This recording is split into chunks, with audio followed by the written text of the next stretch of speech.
हर हर महादेव दोस्तों, हम आए हैं आज डोल आश्रम में और अभी हमारे फोन जमा हो गए थे। अब हम दर्शन करके बाहर आ गए हैं तो फोन मिल गए। उन्होंने बोला अंदर फोन ले जाना अलाउ नहीं है।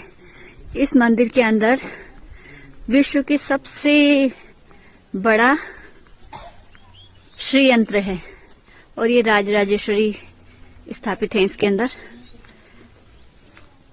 दोस्तों ये अल्मोड़ा से कम से कम 25 किलोमीटर आगे घने जंगलों के बीच में बना हुआ डोल आश्रम है और नीचे गुरुकुल है। यहाँ की पढ़ाई निशुल्क है। जो भी बच्चे यहाँ पढ़ना चाहते हैं यहाँ निशुल्क है। और यह है कैंटीन और यह है डोल आश्रम।